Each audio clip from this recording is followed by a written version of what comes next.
The Wombles of the Western Front. British Expeditionary Force Salvage Development 1914 to 1919. Never let it be said that I am interesting.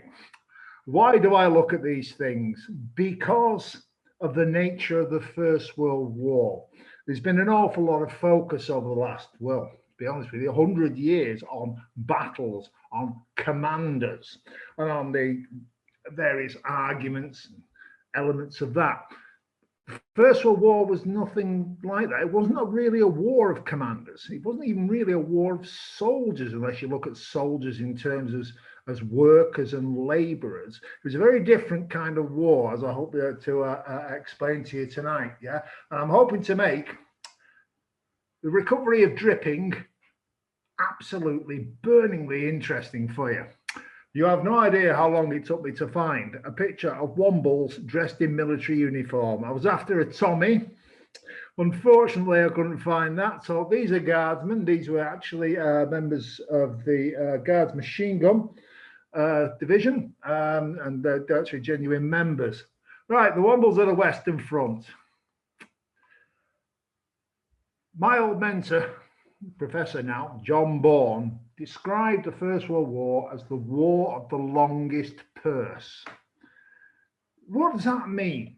Well, it's to do with the nature of the Great War. It is a mass industrial war, and it's a mass industrial war which uses the processes and products of the Second Industrial Revolution. And because of that, that changes the nature of this war. In fact, Basil Littlehart, who's somebody I don't really necessarily subscribe to, actually came up with an excellent description of it. He called it a war between the Midlands and the Ruhr, because that's what it was. This is what makes it different to our previous wars. It's a mass industrial war. It relies on the global reach of the various belligerents involved. And in the case of Britain, that reach is very, very long indeed. It is also a rich man's war. It's about money. Now, John always talks about this thing called the box repair factory, and he's quite right to do so. Of the many Ministry of Munitions undertakings during the First World War, one of the most interesting is the creation of box repair factories. What's a box repair factory? Well, the answer is it repairs boxes. But it's the fact that we've thought to create these that really matters, because all that material is going over in specifically designed boxes. In fact, you can call them IKEA boxes by 1917, because I just read just the other day a circular going around which said that from here on in, boxes will be specially constructed so that they can be dismantled, flat packed and set back. So what you've got here is IKEA boxes. When we consider the position of Germany, where things are coming up in any old sack or box that they can possibly grab hold of, we can see that in many respects, the Entente victory is almost inevitable, even if it will cost blood and treasure to achieve it. And when we think about wealth, Britain is incredibly rich. I am always astonished at just how much money Britain had.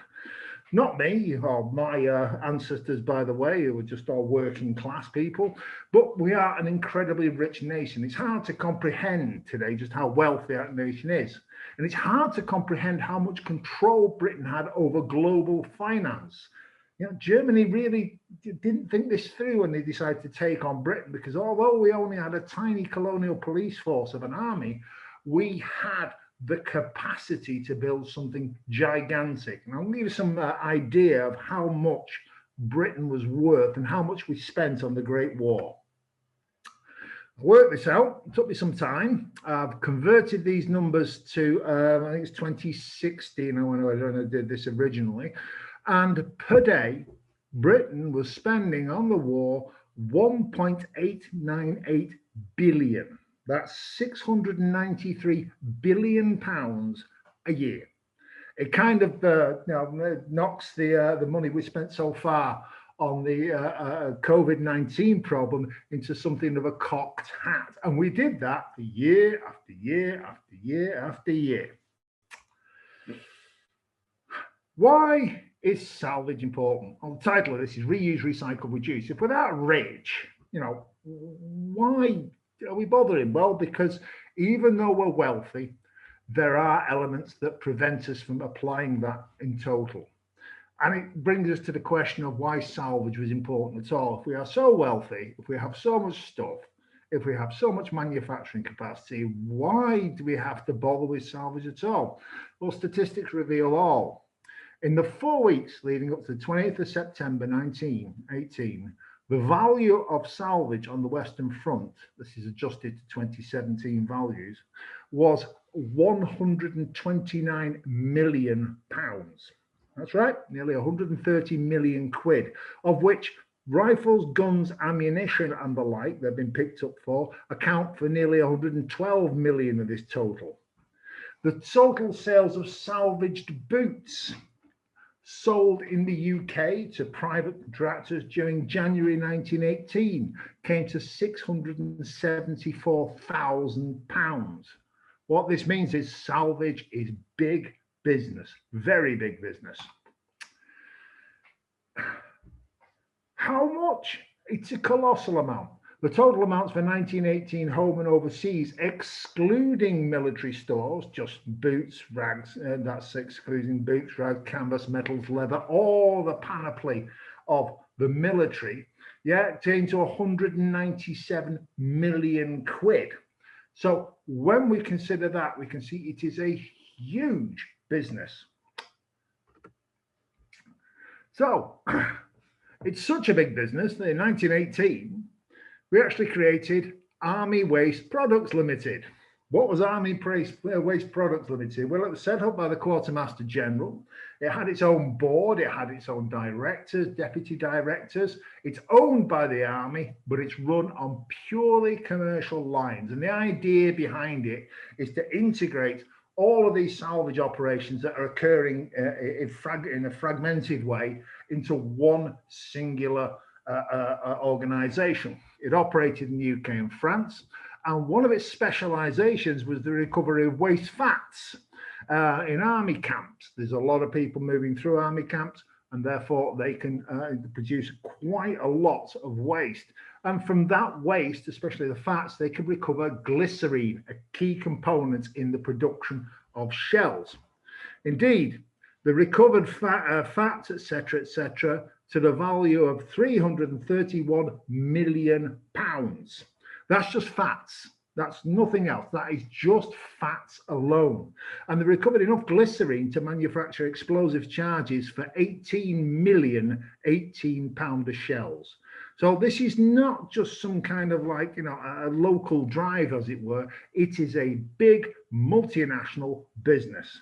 Their byproducts also included cream cheese and cheddar rind and animal fats, as well as oleomargarine. Now, I used to say erroneously that actually the Army Waste Products invented cream cheese. They didn't, as I found out since I was led down a garden path. But what they did do is the reason why you've got Philadelphia on your table, and I've actually got Philadelphia on my table today, we're having bagels with cream cheese on, is because it was popularized by Army Waste Products Limited. Indeed, if you want to know what cream cheese was in those days, it consisted of 40% beef dripping and 60% actual cheese. Again, the idea of margarine. Prior to the First World War, margarine was looked upon with askance. Indeed, if my mother was alive today, she'd be looking at it askance as well. It was after the First World War that margarine became popular. And indeed, oleomargarine was just one of the makes that was made. You see, the other thing is I worked out about the First World War is things were rather expensive. Now, a 5-round .303 rifle clip, and again, these are adjusted prices, is £1.72. An 18-pounder shell, that's £44.24, which is actually quite cheap, but that's only because we're producing it by the million. A 4.5-inch, that should read, rather than 7-inch howitzer shell, that's 138 quid. A 60-pounder shell, that's 147 quid. These things are not cheap. Not cheap. I've also found out quite recently that the cost of a replacement triple X glass windscreen for a 1907 Vauxhall was a colossal 600 quid. So everything needs to be recycled.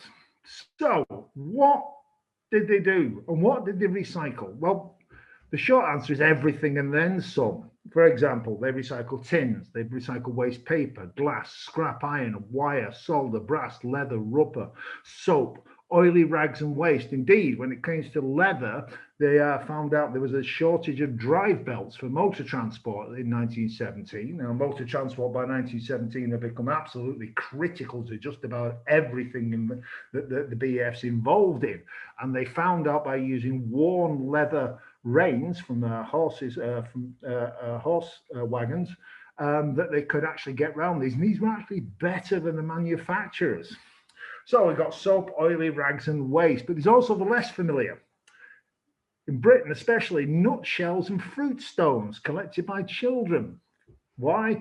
Because they needed the chemicals in there, the cellulose in there, in order to manufacture more munitions. Wax food containers, chestnuts, hoof bearings, horsehair, horse clippings, straw, stencil wax.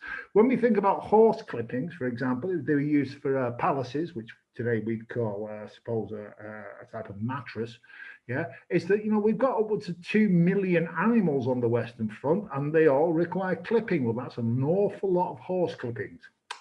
Anyway, I move on. From rags to riches. So how did this colossal undertaking begin? How did it develop?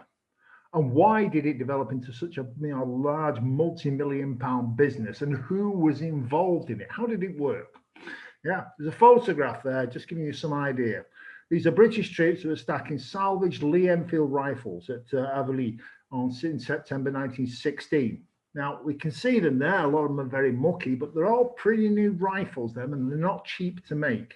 These will be sent back to base, stripped, cleaned, and then reissued as well. And that's just from one small area. There's got to be, what, about 800-900 rifles there easily. That's just one small area. So let's see if we can answer some of these questions. I need to move this thing here. Right, you've got three really periods: static, mobile, and after. You've got 1914 to 1917, which is really a period of static war. There was no salvage really in August to December of 1914, for the simple reason that everything was too panic-stricken, too close to the edge in order to actually set up anything. However, when we move to the period of static war, it allows for the creation of the predictable. Just as there were predictable trains because nobody was moving anywhere, so you could predict what people are using and how they're doing it and how much material you have to send, so you can allow for the creation of predictable salvage operations as well. The nature of that is between 1914 and 1915, ad hoc, or if you want to put that in British speak, we were muddling through, just like we were muddling through with everything else. 1916 to 1917, we see the maturation of salvage. We see salvage beginning to be taken seriously and proper systems of salvage set up. You know, begins at brigade level, moving up to divisional level, then we have corps salvage officers, and then we end up with army salvage officers.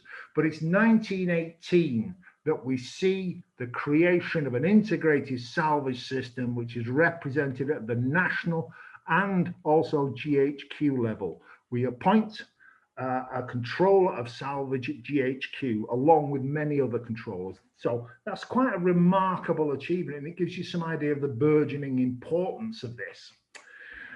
1918 is also a period of mobile warfare, and this creates new salvage problems, not least of which is the fact that we're now covering very large areas. If you thought the areas, say, an army took up in, say, 1917 during static warfare was large, it becomes much, much bigger when we're on the move. It also creates the demand for different kinds of salvage, which I'll go into later. This also includes as well the German retreat to the Hindenburg Line 1917, where salvage became vitally important because of the Germans had destroyed everything during Operation Albrecht, their withdrawal to the Hindenburg Line. So anything that can be reused, we will reuse it, though to be quite frank, the Germans were so thorough that there really wasn't an awful lot left. Between 1918 and 1920, and I put 1920 in there because in terms of salvage, the war doesn't end actually in 1918. It ends probably about 1926 or 1927, but I've taken it as far as 1920. We've got a whole new ball game. We've got many new classes of salvage. That which was vitally important in, say, August of 1918 is now something of a liability to be gotten rid of, as it were.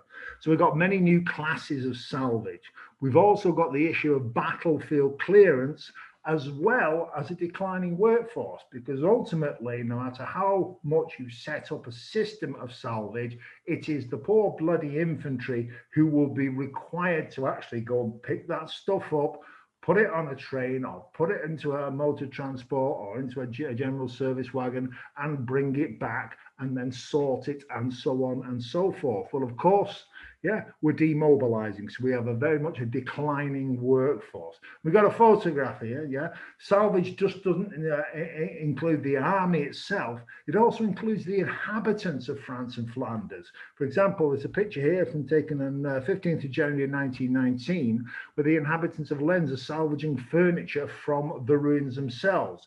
They'll be lucky to find any because British troops will have been there first. See if we can make this go. Why won't this work? Oh, here we go. It's just being very slow. That's better. Necessity is the mother of invention. On that question of why did Britain salvage anything at all, which I've partially answered, I hope, there are three really fundamental reasons. You got specific operational and tactical necessity, which I'll go into later. You also have worldwide shortages.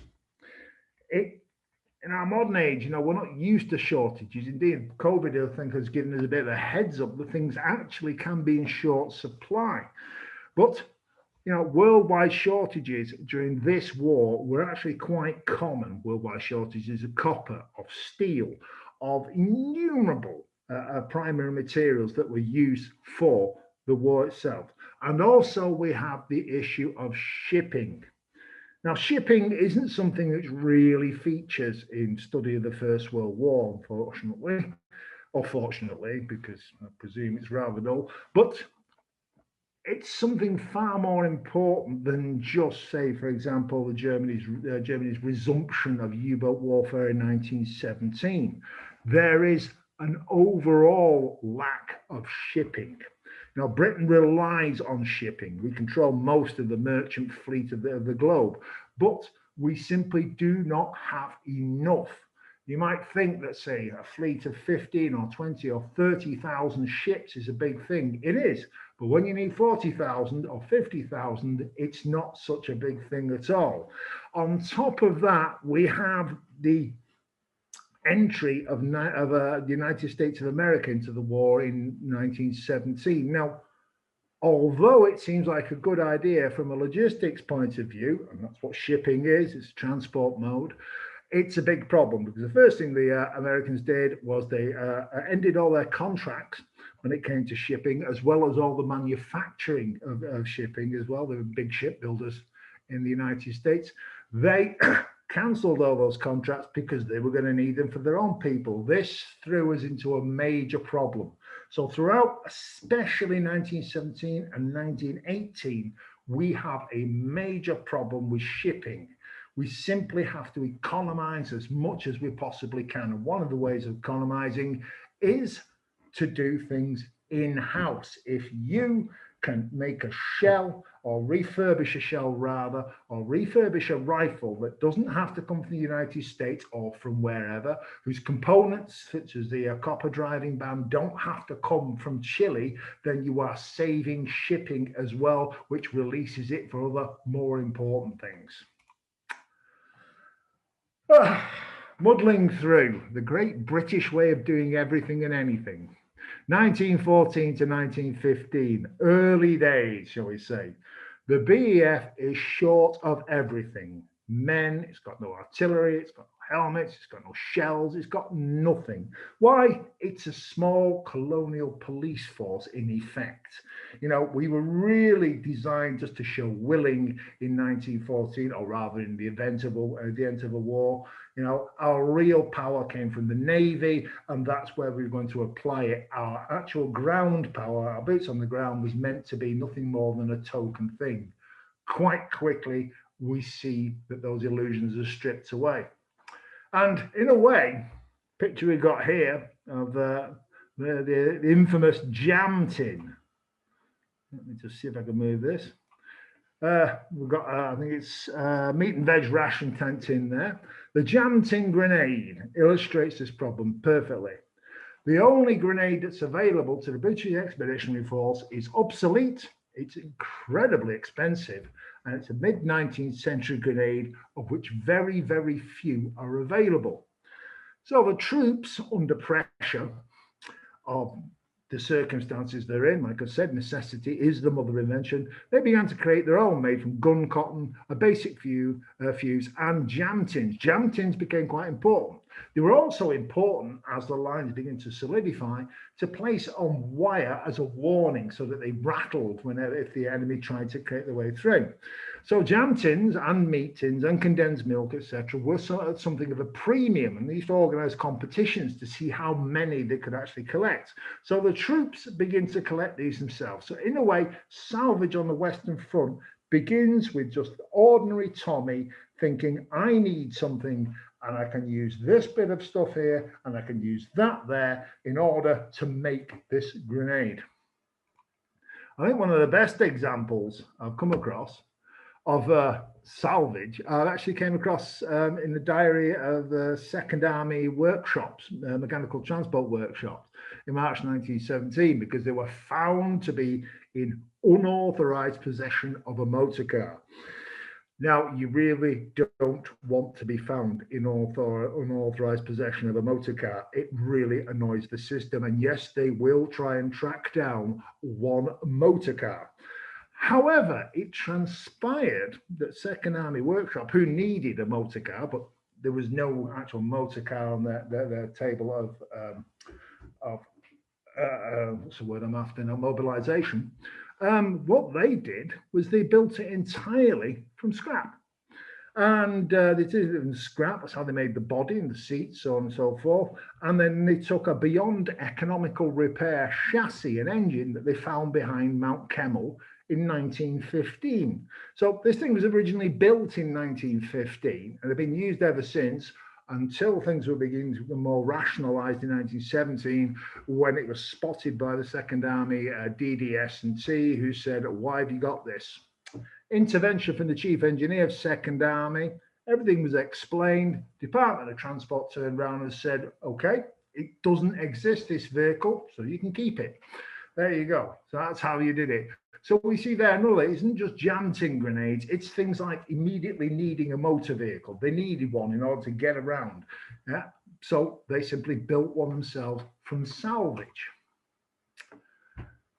Moving on now, we'll have a look at 1916. Excuse me while I just have a little bit of beer.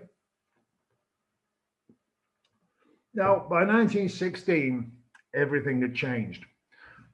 British armies were now to full size. We had a whole 5 of them. There is an enormous, I need a thesaurus in order to be able to try and explain just how big everything is, but there is an enormous increase in materials of all natures. There is actually a problem of what you might call superabundance. We've got so much stuff that we don't know where to put it, and it tends to lead to people being rather sloppy. And if there are any members of the Royal Artillery out there, I'm sorry, but it's the artillery who are the worst for actually wasting things. We also have an increasing size of what's known as a devastated zone. The devastated zone isn't no man's land. The devastated zone extends from the front line back. And as we're using more and more shells, and the enemy's doing the same, and more powerful shells, more and more powerful shells from more and more powerful guns with longer range, so this area of devastation back from the front line is increasing from 3 miles to 5 miles to, at its peak, 7 to 8 miles in depth. And that means there's an awful lot of stuff that's left lying around in there. If you're being shelled by the enemy, the last thing you want to do is just, oh, 1 second, let's just pick up these tin cans, as it were. So we have this increasing size of the devastated zone itself, which increases the area that things can, salvage can be brought from. We've also got the back areas increasing in size as well. And again, you know, soldiers, when they move from one camp to another, which they do frequently, tend to leave lots of junk lying around.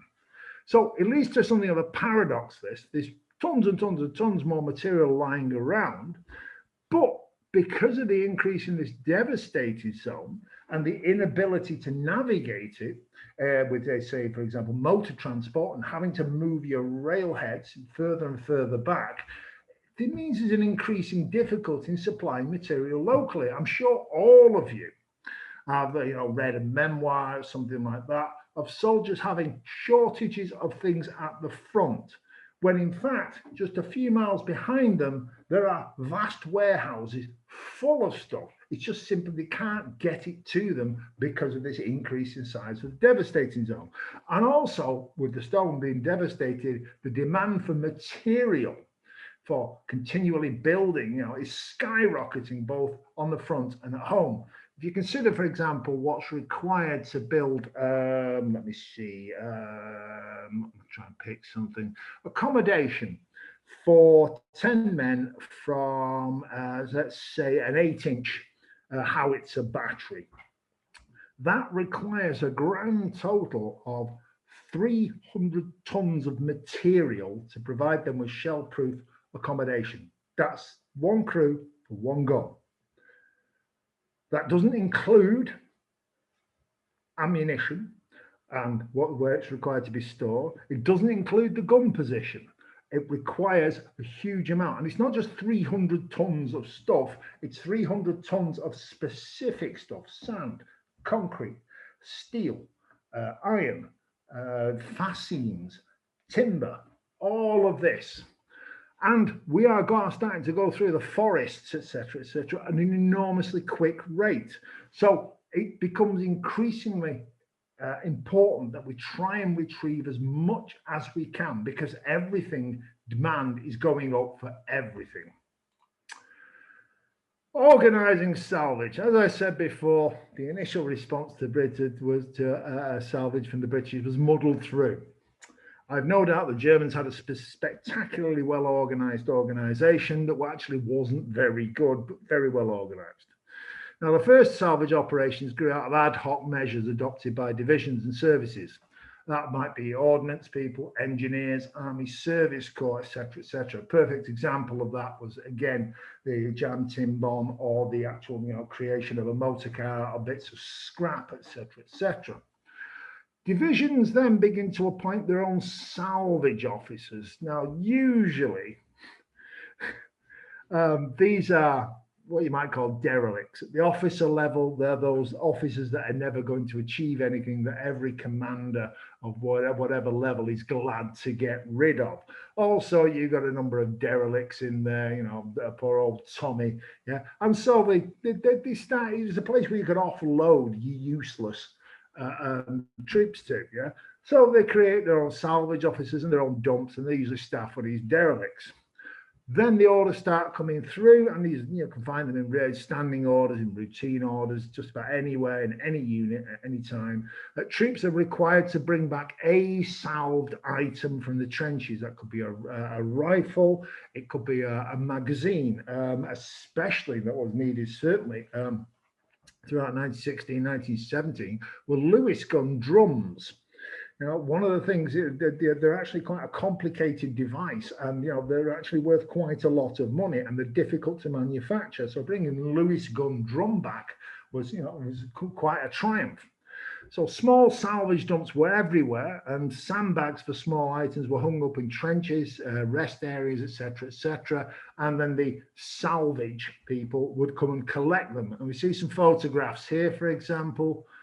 We have at the top salvage. Now, each round of 18-pound ammunition costs £4, 9.2 ounces, £23. Put it in a safe place, etc., etc. We have a sandbag there. It's been put up against a tree to dump clips of ammunition in. We've also got a rifle dump down there at the bottom. Increasingly as well, if we look towards the Army Service Corps, motor transport, general service wagons, and also light railways, is increasingly they're being used to bring materials back as part of the standard routine orders. You would drop off whatever it is you need to drop off, and then you would pull up of whatever local salvage dump was there, chuck it on the back of the wagon, and keep moving forward. Oh, sorry, it's back to the rear again. So throughout 1916 and 1917, the salvage system begins to self-organize. It's based on a set of principles. This is the posher version of muddling through, as it were. We'll call it self-organization based upon principles. One moment. Because it's no longer just divisions that are appointing their salvage officers.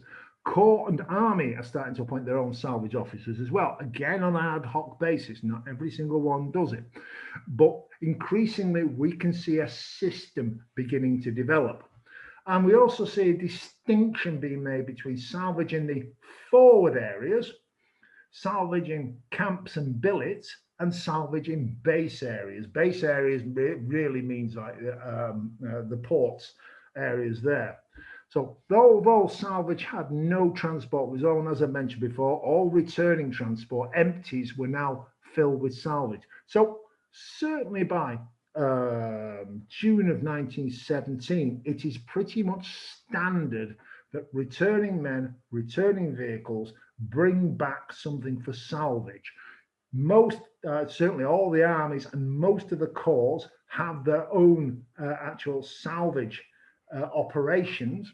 They have their own salvage officers, and indeed, I've seen quite recently, requests from salvage units, for transport, and the transport people actually looking at how we can provide these people with their own organic transport as and when necessary.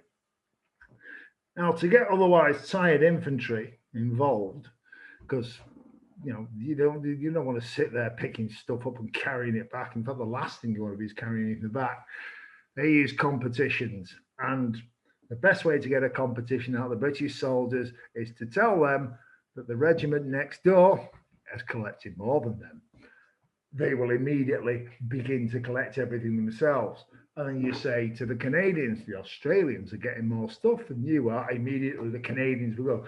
Competitions, some of which actually gave you 3 or 4 days leave in Paris, for example, were, who could salvage the most. This got out of hand. It got to the point, certainly by mid-1917, that they would start doing raids on other units' salvage. So you might be a battalion with your own little salvage dump there, which you require to boost. So you decide to attack, the battalion next door to you and rob their salvage. You got salvage mania, as it were. Yeah. So moving on, give you some idea of what's being collected at the sharp end as well. I've got some figures here from 1918. Let me just move this bar out of the way if I can. So I can see what I'm doing. No, it's up there now. Canadian Corps Salvage. This is from 1918, and it tells you about dripping. This is just dripping fats, as it were. During the month of August, it gives you in pounds and it gives you its value in francs. Yeah, the Canadian Corps collected 6,161 pounds of dripping, which is worth 2,157 francs. If we look at how much they've done, from the 1st of January 1918 to the 31st of August 1918, they collected 421,000 pounds of dripping with a value of 147,366 francs. So that's just dripping, and that's just in one corps, though admittedly a large corps. In terms of other stuff that they managed to salvage, Well, ammunition, ordnance, general salvage, boots, greatcoats, gas masks, etc., etc. They salvaged in francs 184,929 francs worth of ammunition, 702,088. The totals are colossal. That's 8,000, 89,000, no, 898,900 something or other francs of material there. Those numbers are huge because it's such a huge amount. And when you multiply that, there are 4 divisions in the Canadian Corps. Granted, they're very large divisions compared to the British compatriots, but that's 4 out of what, 58, 60. Yeah. So you can see just how big this operation actually is. And of course, they sell this to the army, who sell this to Army Waste Products Limited, or one of their offshoots thereof. So you can actually get money for this, which can be spent in the mess, or it can be spent on the men, or whatever you like. Let's have a look at the forward area. I talked about these different areas, what the priorities were in the forward areas. Well, the main salvage priorities were technical salvage, unsurprisingly. The tank corps, engineering material, and surprisingly, shells as well. Also, rifles, machine guns, and small arms ammunition, field artillery shells, and also personal equipment such as boots, greatcoats, canteens, cutlery, and helmets. Now, the technical salvage issue is very important, especially when it comes to things like the tank corps. A tank was a very, very high-tech weapon. You did not want to leave that to just simply rust away. When we see those, those hulks, for example, the tank graves at 3rd EPA, all that's really important has been stripped out of there. And woe betide any passing Tommy who decides, oh, I like the look of that brass thingy-mabob, I'll have that, because they will be tracked down if possible. Yeah, it will actually reflect badly on whatever battalion is with. Engineering material as well is very important. Engineering material on the whole tends to be quite heavy, quite bulky. That means it takes up shipping space. If it's taking up shipping space, then that's a problem. If this can be solved in-house, then that saves that shipping space at a time when we are actually facing a critical problem with shipping itself. Rifles, machine guns, small arms ammunition, well, it's self-explanatory. Field artillery shells as well. Now, they certainly won't be reused, but they will be sent back to base and they will be dismantled. And whatever component was involved with it that didn't function, yeah, they will simply be repaired. For those field artillery shells that were just simply dumped by whatever battery because they're moving on to another point and they don't want to carry it with them, and they were absolute buggers for this. They were known as the gourmets of the Western Front. Yeah, each one of those shells represents quite an important and technical piece of equipment. Shells are not just knocked up in 2 seconds flat. They are actually a wonder of modern engineering, especially the fuses as well. So those artillery shells are recovered. So every time you hear about those, especially, for example, in October of 1917, where we have these stories of artillery batteries and guns sinking into the mud, so then they use lots and lots of boxes of shells in order to provide a stable platform. After they've gone, somebody has to come along and collect all of those as best they can. Also, personal equipment, of which perhaps the most important one of all is boots. Boots became almost an obsession for the British Expeditionary Force and indeed back in the UK as well. In fact, the BEF opened up a boot factory in Paris. It was a very large organisation. There were quite a number of satellite factories dealing with repair of boots. They were either scrapped and used for their leather, being recycled again, or they repaired and reissued. The same with greatcoats, the same with canteens, with cutlery, with helmets, with all of these small things that make so much difference. If they couldn't be reused, they were scrapped and reused for something else. Again, these were brought back on whatever transport was available to Corps. Arms and small arms ammunition are placed in oil baths. Again, This gives you something, some idea of the development of salvage on the Western Front, because salvage units are now actually requesting specific materials and specific pieces of equipment, such as oil baths and the oil to go with it as well. Any material good for immediate reissue becomes part of divisional stocks. That tells you that there's an administrative system in play now. Core salvage is partially sorted and it's put on the broad gauge railway back to base workshops. We see numbers of base workshops beginning to expand. Some of them, or rather all of them, will have a salvage function as well. They will repair salvaged items. It might be a wheel from a lorry. It might be a speedometer.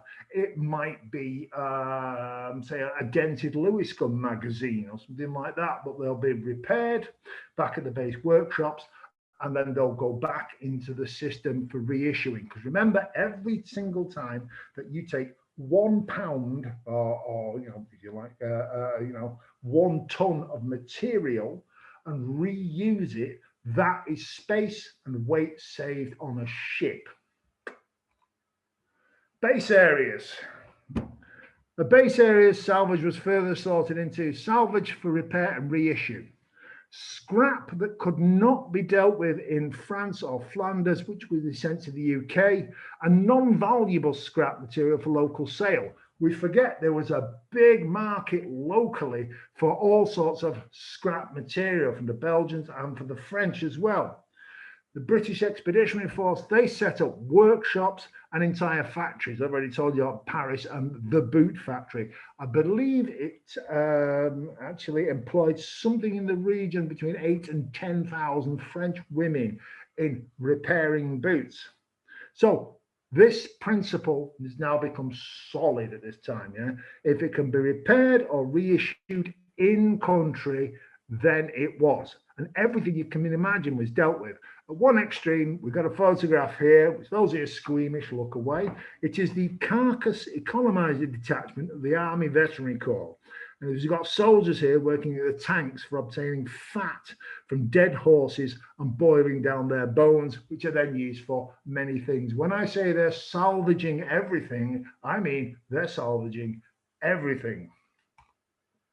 Some photographs here, just to give you some idea of the amount of salvage that's going on. We have here, top left, we've got a picture here of, it's the West Indian Regiment there, who are salvaging radiators from motor transport. And they will be restored, redone, and reused. Now, a radiator is actually quite a complex beast and very expensive. So every single one that can be done in-house in France or Flanders is something which can be reused. To the right here, we've got German soldiers who are working on various pieces of equipment and bicycle frames as well. We've got tires and inner tubes being salvaged here. Rubber is expensive and it comes from quite far away, so that's a long ship journey. So everything that can be salvaged here is taken. We've got the RFC here salvaging bombs, Cooper bombs from a crashed aircraft. We've got the radiator people again. You can tell I'm obsessed with radiators. And then we've got German prisoners of war, which are being used in workshops at Calais to actually repair bicycle and motorcycle wheels as well. So the range is really quite enormous, as is the range of troops that we use to do it. Now, we tend to forget that for every fighting troop, for every fighting man, infantryman in the front line, there are at least 2.5 men behind him supporting him. In reality, that number is probably nearer about 6 or 7 men. So for everyone that's in the front line, the ones we all know about, there are 7 anonymous men working behind those lines. Oh, and men and women, actually. I'm going to move on to fat soldering tins. I'm a biker. I used to be a long-haired wild guy, sex, drugs, rock and roll, all of that. How have I ended up with a fascination about the recovery of fat soldering tins? I do not know. 2 photographs here, and it gives you some idea of who's involved in salvage as well. Officers of the Royal Army Medical Corps and the Royal Irish Regiment are examining solder that's been extracted from bully beef tins. The total amount recovered by units during 5 weeks ending 31st of August 1918 was 15 tons, which is valued at £2,700, or in today's money, 159 grand. They even came up with specialized ovens which were used to actually extract solder and so on and so forth. We've got empty bully beef tins here that are being put into a beehive kiln, as it was known, for the extraction of solder. This is in Etapla on the 16th of May 1918. The artillery. I shall pause a second. The worst of the waste offenders were the artillery. It's to do with the superabundance of shells. By mid-1917, it was leading to the most tremendous waste. It really was. Give you some idea, the Second Army, was quite critical of its artillery at Messines, not for its, performance, which was excellent, but the fact that they left around about 50,000 tons of shells lying around.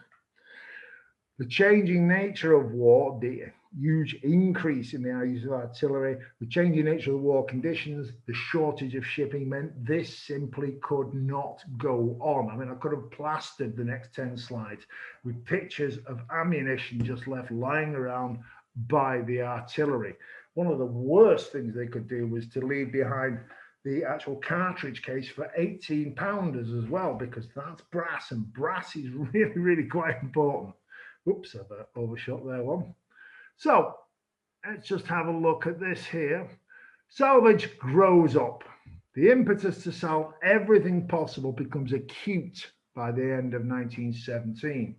What are the reasons? Movement over these devastated zones becoming very, very difficult indeed. If we take the battlefield of Third Ypres, we've effectively decided to abandon that.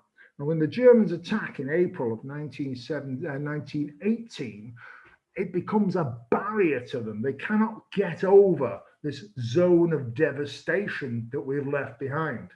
We have the worldwide shortage of key materials, we have the shipping crisis, and we also have the Americans coming in force. Now, the Americans coming in was a huge psychological boost and a huge psychological blow to the Germans. However, their insistence on sending over complete divisions of riflemen with nothing else, no horses, no helmets, no artillery, no shells, no anything, meant that it was the British and the French that were going to have to equip them. If you ever wondered why you see American troops in World War I wearing the British helmet, it's quite simply because they didn't have any battle bowlers of their own. So that means we're effectively partially equipping a gigantic army that's coming through onto the Western Front and actually being used. So, we have to really, really economize. At Third Ypres, we were so difficult, mule trains were used. And to save men and animals from fatigue, and this gives you some idea of just how much is left lying around. This is in October of 1917, early October. Mule trains, each with, should be equipped with two pouches with 6 18-pounder shells, 4 18-pounder shells, 4 in one, 4 in the other. Yeah, they set off only with 4 shells. 50% of shells required, because they know that they can find the rest en route, they can pick them up and clean them, and therefore deliver a full load. So it illustrates both the waste and also the need and the benefits of salvage.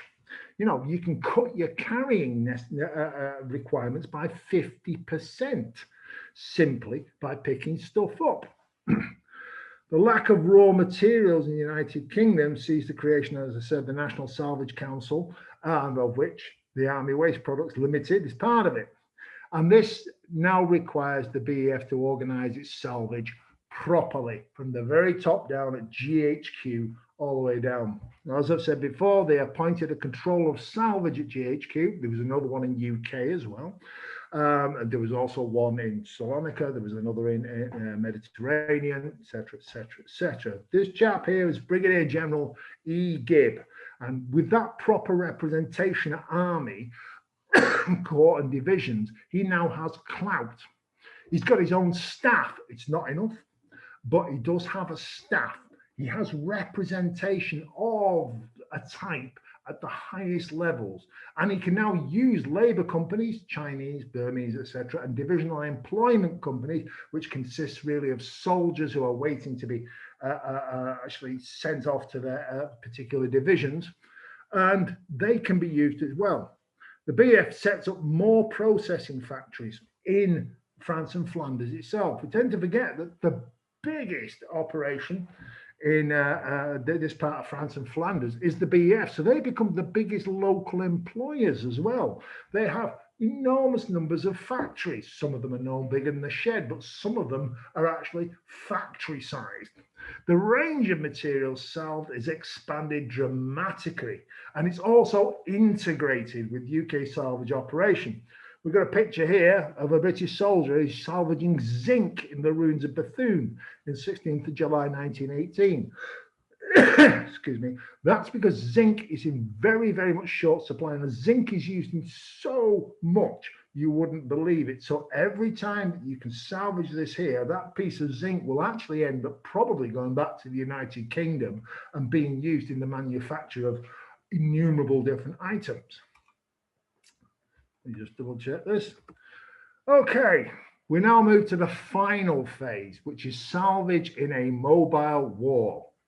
Now, the first experience we have of modern mobile war is the German retreat to the Hindenburg Line of 1917. And this is where we get our first glimpse of what this new salvage problem will be. We now have a presence of an enormous battlefield area behind the front lines, where you have static lines, of course. You have a known and predictable area. Now we're pacing way miles ahead. And so this increases the size of the area enormously. It also requires much greater and a much more organized salvage effort as well. And it's a foretaste of what was to come in 1918. And it was helped stimulate the formation of an organized salvage system seen in 1918. In many respects, the German retreat to the Hindenburg Line, when it comes to motor transport, when it comes to movement of men, it really is a laboratory for us to begin to understand how modern mobile warfare will work when it comes around again in 1918. What have we got here? Clearing up the mess. I think I'm actually running ahead of time for the first time ever. The end of the war marked the beginning of a far bigger and far more complicated salvage operation. Now, as you can imagine, on the 11th of November 1918, the Western Front was a bit of a mess. And in many respects, everything becomes salvage. And the control of salvage, our friend Gibb, he is in clover because, at least for a short time, he now has 3 salvage armies, as well as hundreds of thousands of POWs to go around and pick up everything that they can. The enemy now for the salvage people is time and demobilization. As time goes on and demobilization occurs, so their workforce gets smaller and smaller. Also, general service wagons, horses, motor transport, all of that will begin to disappear. So their ability to actually act efficiently will become degraded. The whole system is also complicated by the need to work with Belgian and French authorities, as well as returning refugees and the overall lack of transport. There's a colossal effort that's undertaken. And the interesting thing here is that much of this is disposed locally. In a way, what the British were trying to do with the French and with the Belgians is kickstart local economies. By giving as much of this away as possible. For example, well, they didn't give it away, they sold it. For example, mules and horses, which allowed farming to, start again, and so on and so forth. I mean, if you actually look at the British haulage industry, motor transport haulage industry, lorries, begins in 1919, when you see the disposal of all of these tens of thousands of 3-ton, 5-ton lorries and 30 hundredweight lorries. And that really is the basis for haulage companies. Now, in July 1919, the Army officially ends all salvage operations. And the whole thing is then handed over to the Ministry of Munitions, who between 1919 and 1921 are involved in the clear up. For example, we've got some Burmese workers here dismantling old dugouts in Delville Wood for their materials there. You know, the elephant iron you see there, that will become useful.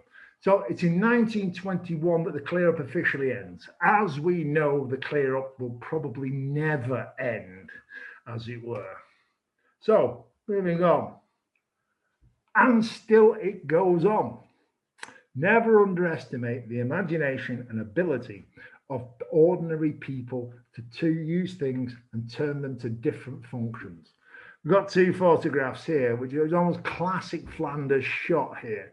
We see a house, it's actually on Vichgata Ridge, this one, Vichgata Machines Ridge, where we can see the German elephant iron that's been used there to build an extension onto the wall. I mean, you can look around the fields in that particular area and you can still see elephant iron shelters being used for, you know, cows as feed point, as protection for, you know, pigs, etc., etc. And also, as well, these here, the screw picket used for barbed wire, which was then repurposed to use for barbed wire in order to close off fields. Yeah, those screw pickets are 2 a penny at one stage. We've seen one on eBay. It was going for 60 quid. So if you wander around France and Flanders today, war salvage is still there and it still has its functions. Say barbed wire posts, elephant iron shelters. How shall I sum up salvage? Let me just check the time on this. Oh, I'm almost perfect. BEF salvage operations during the First World War, they did not win this war. Ultimately, I big them up this evening. They're just another small part of the operations of a gigantic undertaking. It did actually make an important contribution, especially during 1918. 1918 tends to be seen, especially from August onwards, as a time of great victories for the British and the French and the Americans. Actually, it was a bit touch and go when it came to supply. It was very, very difficult. And it also reminds us that the British Expeditionary Force, an industrialized war, was far more than just fighting. What went on behind those troops at the front with their rifles or their Lewis guns, you know, was enormous and was actually greater and bigger than what went on the front. Without what went on behind, that at the front could not have happened. It also reminds me as well of the forgotten warriors who toiled away in obscurity and often paid with their lives. We look at the Chinese Labor Corps casualties in 1919, mostly through the 1918 Spanish flu. No, that's when the casualties peaked, plus the numbers of people who were blown up or maimed picking stuff up. But most of all, it's those forgotten warriors. We are so focused, especially when we saw during the 100th anniversary, the centenary of the First War, we are so focused on the infantryman, on Tommy, that we forget about the guy who's picking up bits of solder, who's working a beehive kiln, or who's, you know, operating a signal box, or who's repairing a vehicle. It also leaves a lasting legacy as well. Because prior to the First World War, even though there has always been recycling of sorts using a rag and bone man, yeah, the need to recycle and reuse during the First World War created the techniques and technologies that are actually the foundation of modern recycling. The recycling industry really begins as a consequence of the Great War. If you look at the published material on recycling, making money from rubbish, scrap, and so on and so forth, the number of texts, especially technical texts, which are produced after the First World War is really quite enormous. Yeah. So as you're all out there separating your rubbish into your paper, your glass, your tins, your household refuse, all in your special coloured bins, remember that this began in the Great War. And enjoy your cream cheese and oleo margarine. Thank you very much. Lovely, thank you very much. A couple of comments in the chat for you, Rob. Yep. First, actually, and I'll just cue him in, and that's Steve, who'd like to make a comment. Sure. Yeah, if I might, usual fascinating presentation, Rob. Thank you very much. Just to bring the story up to date and to defend the artillery, a few years back, I had access to the King's Troop stables at Woolwich, which I suppose is technically northwest Kent, and they are using strips of guardsman's tunic to clean their tack. So there is recycling going on in the modern army as well. But if I may also, your pictures, you had quite fascinating, and Tesco's might have a question mark because one of them said, "Every little helps." Slogan. So I think perhaps, and also, what price trench art? With there'd be a lot more trench art. I would have liked to have got into trench art, but Colin would have shouted at me. Yeah, so go on. No, I was just saying that was it. They were the tunics they were using to clean their tack. So, okay, great. We have a couple of comments, or a comment and a question from Terry. So Terry said, one thing you'll notice on photographs on body recovery, all have had their boots removed. And then slightly later, Terry asked, could they recover shrapnel shells and use them again or not? No, you can't really, I mean, you can't use them again, but what you can break them do is you can break them down to the components. Yeah. For example, if a shrapnel shell doesn't go off, it tends to land in one piece. The fuse can be reused because it's not been blown off. The fuse can be reused in terms of being stripped down and then reassembled with the proper amount of black powder in it for it to work. The shrapnel balls, if they can be taken out the resin, they can be reused as well. And the shrapnel shell itself can, if it's in good condition, it's not been knocked about too much by anything heavy, it can actually be just very quickly remachined and reused again. So various different components can be reused again. If the shell itself has taken too much of a battering, then what it will do is it'll extract out the flash tube out of it and the discs and all the rest of it, and then I'll melt that down and it'll be reused for the shell. So if in one respect, yes, they can be reused, but they can't be immediately reused, as it were. Yeah, because to do that, you're running the risk of it not going off properly.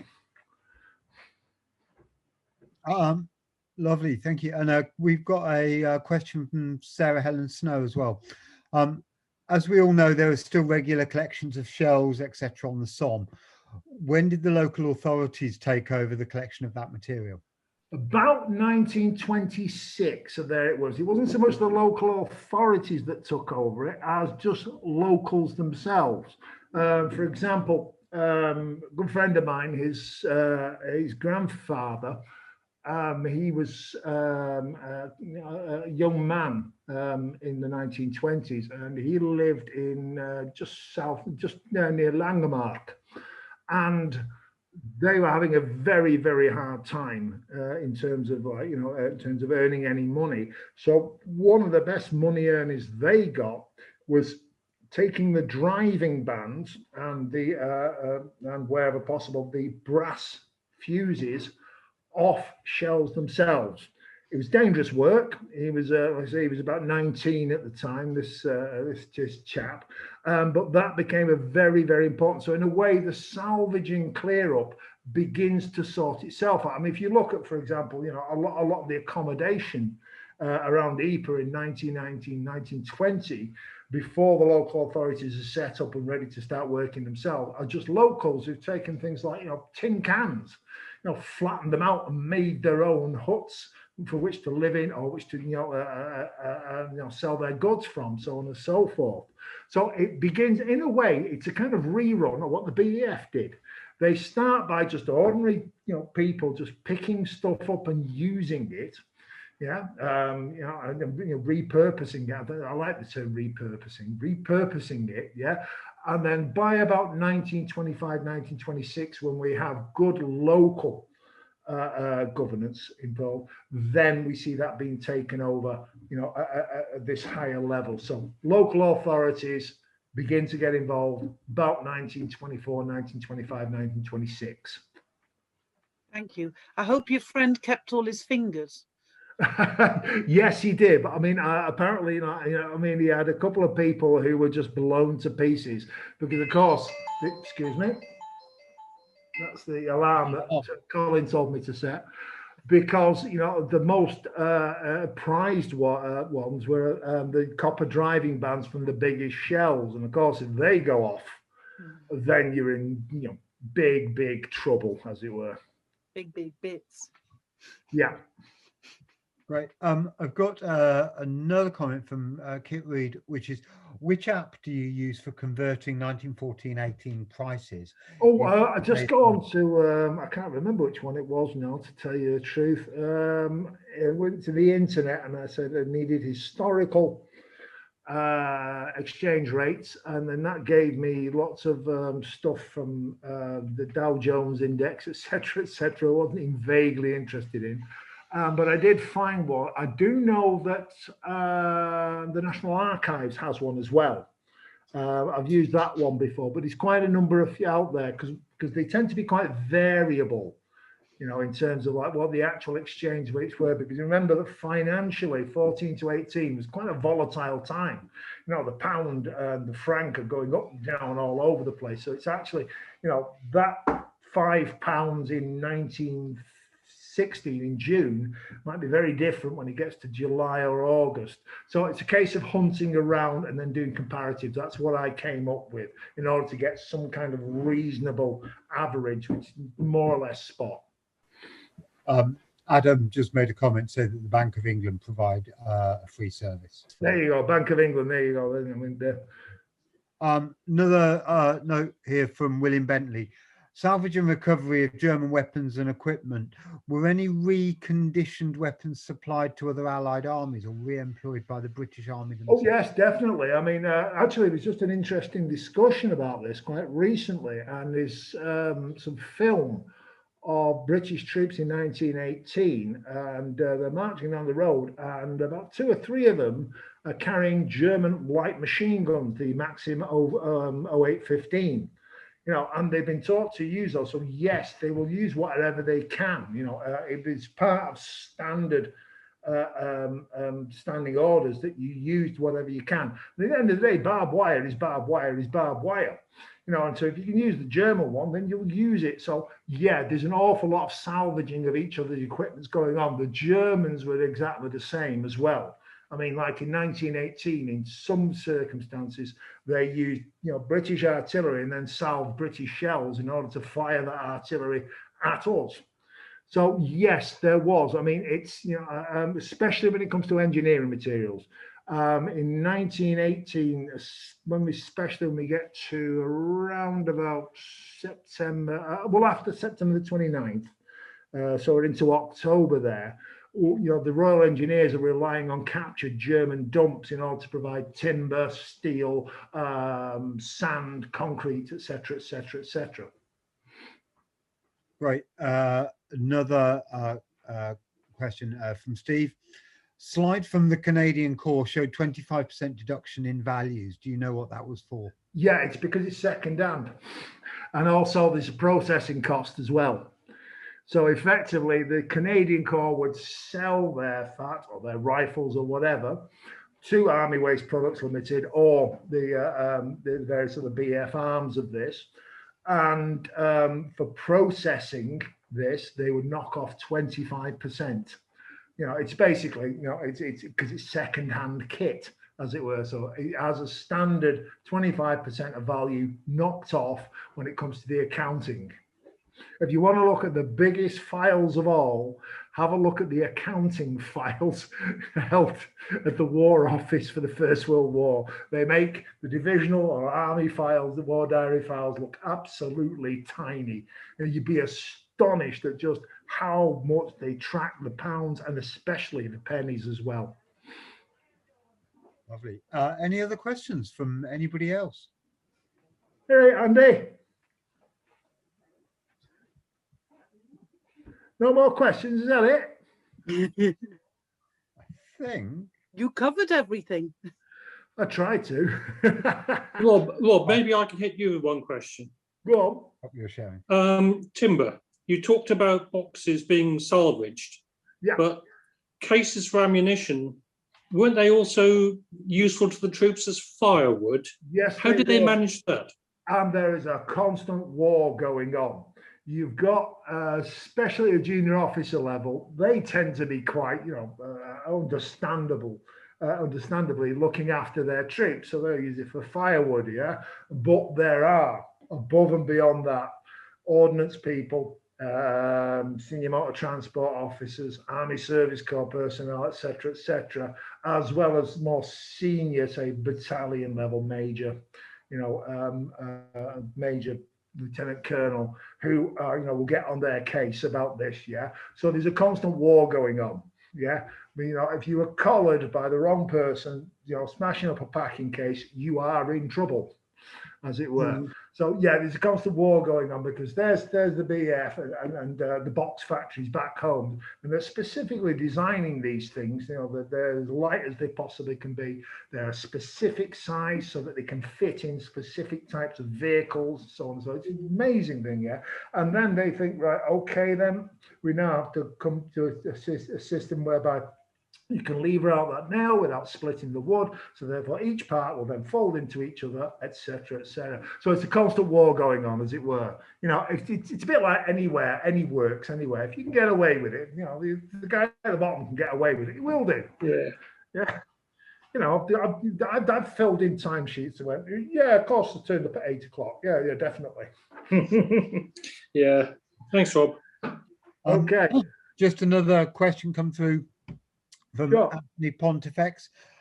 He's asking, I heard the Belgian scrap merchants made a fortune in the clear up. Is this true? Oh my God, yeah, they became the absolute kings. If you wanted to make, if you looked at the top 100 wealthiest people in Belgium in say 1928, yeah, scrap dealer, scrap dealer, scrap dealer, scrap dealer, scrap dealer, scrap dealer.